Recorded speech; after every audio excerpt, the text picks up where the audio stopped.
मुझे यह एहसास है कि बजरंगबली के भक्तों के लिए कुछ भी असंभव नहीं है। वो औरत हर रोज मेरे सपने में आकर कहती कि या तो मुझे तेरा बच्चा दे दे या फिर मैं जो मांगूं वो मुझे दे दे। मुझे कुछ समझ ही नहीं आ रहा था कि मैं क्या करूं। मैं उसे कुछ भी नहीं देना चाहती थी। मैं आंखें बंद करके बिस्तर पर लेटी हुई थी। तब अचानक श्री हनुमान जी गदा लेकर खड़े मुझे नजर आए और ऐसे खड़े थे जैसे कि मेरी रखवाली कर रहे हो। फिर 1 मार्च को मुझे दर्द और ब्लीडिंग शुरू हुआ पर बच्चा नहीं आ रहा था बाहर। मैं बार बार श्री हनुमान जी का स्मरण कर रही थी। जय श्री राम, जय हनुमान। जय प्रभु जी चैनल पर आप सभी का स्वागत है। जय प्रभु जी चैनल पर आप सभी दोस्तों से हनुमान जी के चमत्कार से जुड़ी घटना शेयर करने जा रहा हूँ, जो कि राजस्थान चित्तौड़गढ़ की है। आप सभी दोस्तों से निवेदन है कि हनुमान जी के चमत्कार को अंत तक जरूर सुने। साथ में वीडियो को लाइक शेयर सब्सक्राइब कर बेल आइकन को प्रेस कर ऑल नोटिफिकेशन पर क्लिक करें, ताकि जब भी मैं वीडियो अपलोड करूं तो सबसे पहले आपके पास पहुंचे। मेरा नाम निधि राठौर है और मैं राजस्थान के चित्तौड़गढ़ डिस्ट्रिक्ट की रहने वाली हूँ। मुझे यह एहसास है कि बजरंगबली के भक्तों के लिए कुछ भी असंभव नहीं है। मैं आपको कैसे बताऊं कि मेरे बजरंगबली के कितने एहसान हैं मेरे ऊपर। मैं एक शिव भक्त भी हूं और श्री हनुमान जी भगवान शिव के ही रुद्र अवतार हैं। मैंने श्री हनुमान जी को भाई बनाया है और 2 साल से मैं उन्हें राखी भी बांधती हूँ। वैसे तो कई बार बजरंगबली ने मुझ पर कृपा की है, लेकिन आज जो अनुभव मैं आपसे शेयर करूँगी वो 1.5 साल पहले मेरे साथ घटित हुआ है। 12 मार्च 2023 को मेरी शादी हुई थी और जून महीने में मैं अपने पति के साथ उदयपुर शिफ्ट हुई थी। मेरे पति की जॉब उदयपुर से 40 किलोमीटर दूर जावर माइंस में है, लेकिन हम उदयपुर में रहते थे जहां से मेरे पति रोज अप डाउन करते थे, क्योंकि हमको जावर माइंस में क्वार्टर अलॉट नहीं हुए थे।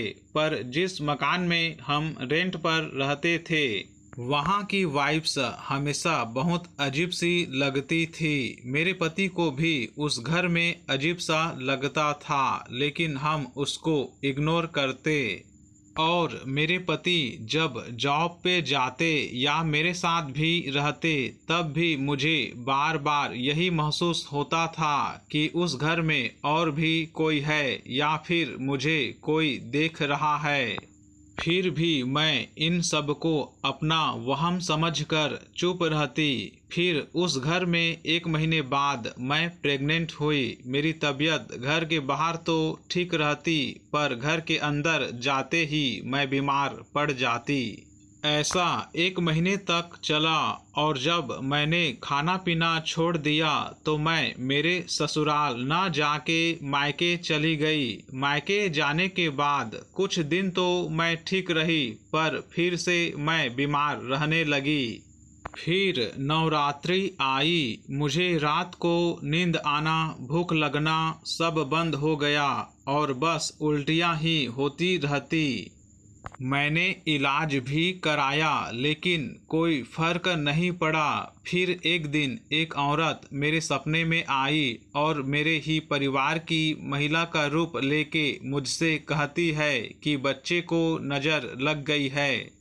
ऐसा सपना देख मैं बहुत घबरा गई। मेरे ससुर जी ने मेरे लिए किसी मौलाना के पास से धागा बनवाया और ताबीज बनवा कर लाए। उस मौलाना ने कहा था कि वो औरत फिर से सपने में आएगी और ठीक वैसा ही हुआ। मुझे वो औरत सपने में आई और मुझे खींच के घर से बाहर ले जा रही थी कि मैंने सपने में मेरी माँ को आवाज़ लगाई और वो ऐसा सुनकर भाग गई। और उसके भागते ही सपने में एक सफ़ेद धोती कुर्ते में लंबे से आदमी मुझे आकर बोलते हैं, तू डर मत, मैं आ गया हूँ। मुझे समझ नहीं आया कि वे कौन थे, शिव जी थे या कोई और।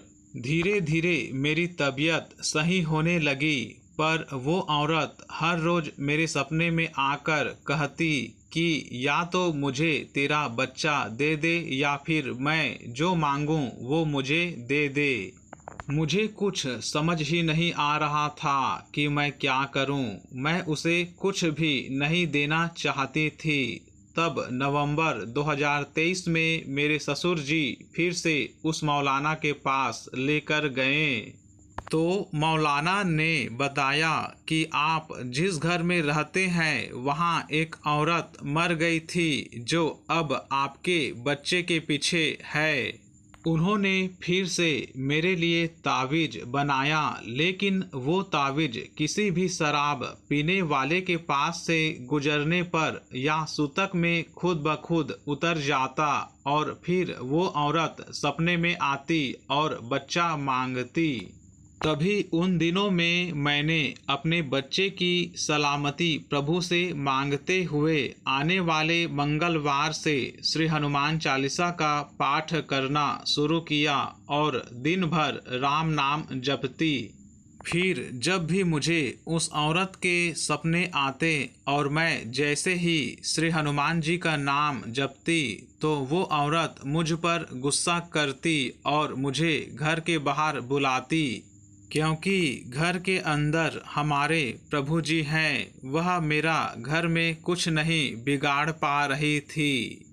मेरी डिलीवरी डेट 27 फरवरी 2024 की थी और 21 फरवरी महाशिवरात्रि के एक दिन पहले मुझे सपना आया कि ये बच्चा मुझे दे दो, तुम तुम्हारे और बच्चा पैदा कर लेना। मैं बहुत डर गई थी।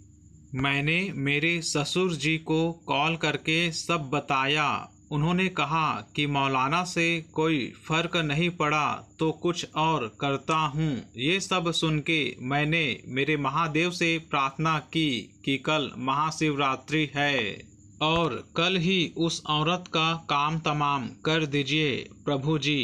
तभी दूसरी तरफ मेरे ससुर जी को उन्हीं का दोस्त जो तांत्रिक है उसी दिन मिला, जो मेरे ससुर जी को 12 साल बाद अचानक मिला और मेरे ससुर जी शिवरात्रि के दिन ही उसे घर ले आए और उन्होंने मुझ पर कोई उतारा करके एक मटकी में बंद करके गड़वा दिया और कहा कि वो औरत कुछ नहीं बिगाड़ पाएगी तुम्हारा।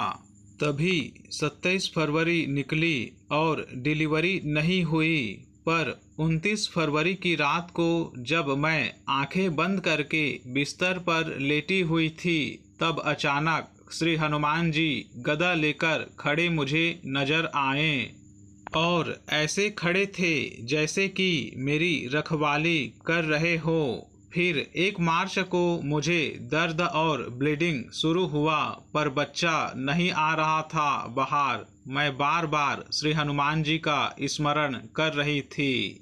अगले दिन 2 मार्च 2024 को भी डिलीवरी होने में टाइम लग रहा था। मेरा दर्द बढ़ता जा रहा था। मेरी माँ जो कि मेरे साथ डिलीवरी रूम में थी वो बार बार श्री हनुमान जी का स्मरण कर रही थी। आप यकीन नहीं करोगे, मेरी बच्ची अपनी ही गर्भनाल में फंसी हुई थी और ऑपरेशन ही आखिरी रास्ता था। फिर भी मेरे बजरंगबली के आशीर्वाद से मुझे नॉर्मल डिलीवरी हुई और मैं और मेरी बच्ची दोनों सेफ रहे और वो औरत मेरी बच्ची का कुछ नहीं बिगाड़ पाई। सच में श्री हनुमान जी की कृपा से मेरी बच्ची आज मेरे पास है। मैं अपने बजरंगबली भैया को कभी नहीं भूलूंगी। अंत में मैं इतना कहूँगा कि इस कलयुग में प्रभु भक्ति जरूरी है। वीडियो को ध्यान से सुनने के लिए आप सभी दोस्तों का बहुत बहुत धन्यवाद। आप सभी दोस्तों पर मेरे प्रभु हनुमान जी की कृपा हमेशा बनी रहे। आप सभी दोस्तों को जय श्री राम, जय हनुमान।